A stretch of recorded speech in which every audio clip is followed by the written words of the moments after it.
So I've been with the car for a solid 800 miles or so now over the road trip to the Adirondacks with the IONIQ 5 as well in tow. So we were moving 6 people and got a good feel for how the car's different. Talked to a bunch of different people, my parents, my wife, my kids, to get a feel for the differences between the Volvo XC40 Recharge here and the IONIQ 5. So let's start with the advantages I think this has. Android Auto baked in native is absolutely the way to go. I really like it. Combines all the good stuff about Google Maps. You've got YouTube in here now. All the stuff that you like about your Google account. Log in with Spotify. Definitely really enjoying that as a system. It's worked well in GM vehicles as well by the sound of it, and I've liked it in Polestars, so that's a big plus. Native Android Auto in the car just helps out a little bit. Haven't had to plug any phones in. Not once have I connected my phone other than charging to this vehicle, so that makes it nice and easy to just jump in and go, which is another piece about the car that's nice. It has that kind of Tesla quality of just jump in, and as long as you've got the keys, you're ready to roll. The IONIQ 5 is a bit more fussy, wants you to be in certain modes, that kind of thing, which is fine. You know, it's a more traditional car feel, but it's less intuitive than just jumping in and having that system all work with you as you jump into the car and get going. The percentages that you get, that's something you're not going to get with the Android Auto. So yes, I can access Android Auto in the IONIQ 5, but I cannot get this percentage, which is how much I'm going to have left when I go there. I can get that through the native route planning, which isn't very good. You could plug in something like a better route planner, which is okay, you know, works well when you use it, but it's a bit of a faff to get set up. You need all the Bluetooth dongles and that kind of thing, although that may have changed recently. But in any case, it's not as simple as just jumping into the car and getting going. And this has been remarkably accurate. It will tell me exactly what percentage I'm going to arrive, and that has never been in doubt. To be honest, it's been really accurate. So whenever it's told us we're going to arrive with 15-20%, it's done that or better. So really a good system for people just jumping into an electric vehicle to be able to trust that. You know, I had envisioned doing a lot of calculations and just getting to know the car, which is something I'm always prepared for, but thinking about new owners and people who just want to jump in and drive, that is a rock solid system, at least in the locations we've been here around the northeast, even with hills going up into the Adirondack Mountains, up through the Berkshires. You know, in the Bolt and in the IONIQ 5, I've had to do that calculation, but it will adjust that in real time. And usually I think what's happening in the Volvo is that it's just with that native Android Auto, is that it's just putting a conservative estimate in and then going up from there if you're factoring all that stuff in, and it gets better. But the simple fact is that it's factoring in the terrain, the speeds, all the kind of things that you might want to come across, and that, you know, experienced EV drivers can do, but which makes it a little harder sometimes for newer EV drivers. That's something that's really taking off the range anxiety. Other positives would be the fit and finish, really nice build quality. You know, we've been through this in the intro video, but you can see everything feels very nice. These illuminate at night. Thought those were just a nice design, but there's a kind of white illumination that looks a little bit like ice. Is really good. And in general, it's just a very nice place to be, very well put together.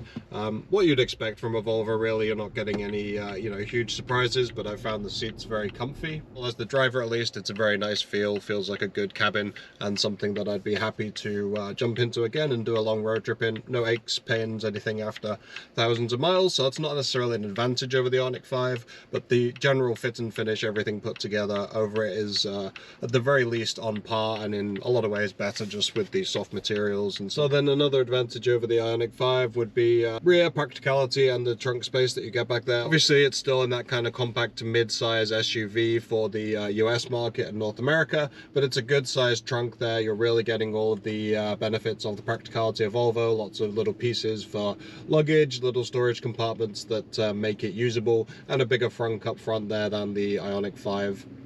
Only marginally, it's still room for cables and your kind of trinkets and bits, but rather than a big piece of luggage like the Mustang Mach-E or a Tesla, but you still get a decent sized frunk to use for those cables and things that you don't always need every day, but are useful to have in the electric vehicle. So to sum up the positives, nice drive feel, great infotainment and navigation system baked into the car, easy to just get in and go, good comfort for the driver at least, and the up front passengers, lots to bolster you and and very nice fit and finish to the car, and very practical, lots of space. You can put a lot of luggage in the back, store a lot of stuff, and you know, for the size of the vehicle, it's a good family kind of driver to get all the stuff in, and at least for the luggage and that side of things. But let's jump on to the less positive side and the things that the IONIQ 5 does better. So seeing as we are charging here, that seems like the right place to start. Obviously the JMP platform is kind of cream of the crop for regular price non-Tesla electric vehicles. This is actually maybe a little on the cold side, but we have seen in regular temperatures the 150, 155 kilowatts that this is going to top out at.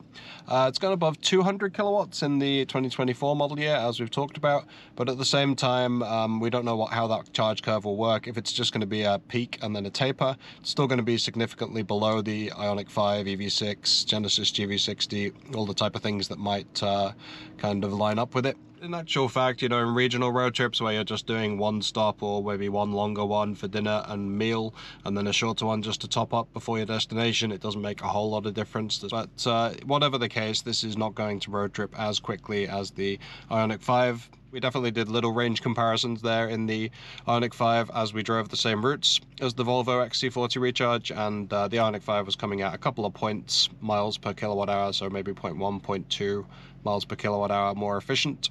So it did a little better, and then the charging speed's better. So just combine those two together, and that's making for a better road tripper overall in the IONIQ 5. Then we've got cabin comfort. Actually both very nice cabins. You know, I won't complain about either of these. This is a Volvo, so you have the premium fit and finish that you expect from it. A little more chunky, a little better, you know, soft finish fabrics at different points in the car. But the IONIQ 5 doesn't really skimp on that either. Maybe the materials are a little less premium feeling, but it still has a really nice kind of interior. Where you get a benefit in the IONIQ 5 is for the passengers and the rear space especially. Lots more room there. Just being a ground up EV design, there's no tunnel as there is in the Volvo XC40 Recharge, being a combustion port over from the XC40.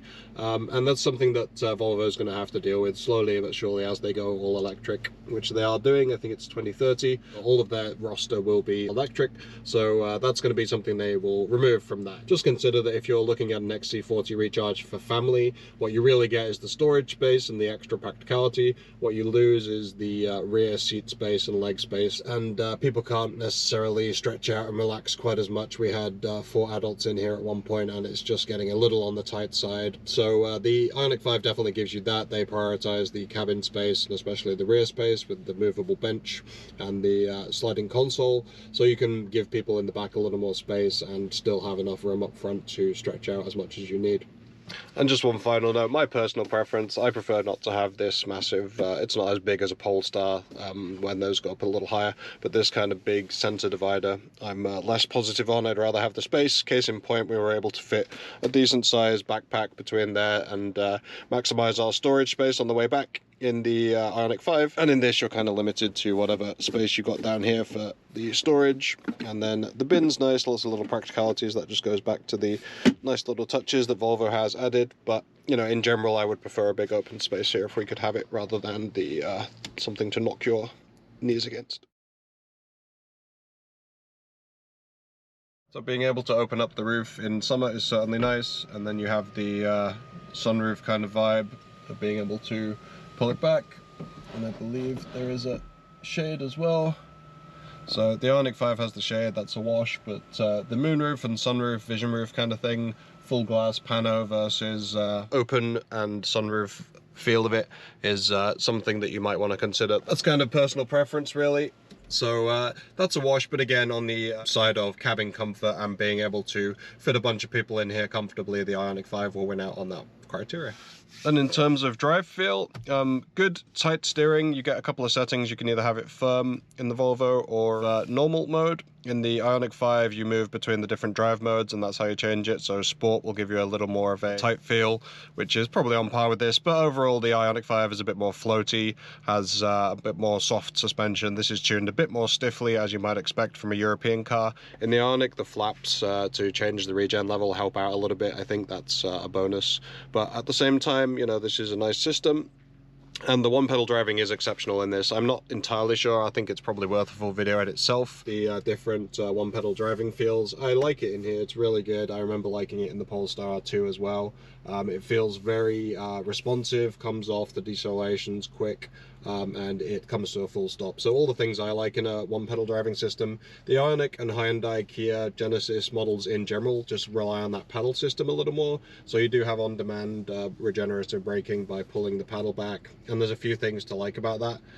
So it kind of depends what your preference is, but I'm not sure which I'd go for at this point. Got to do a little more testing.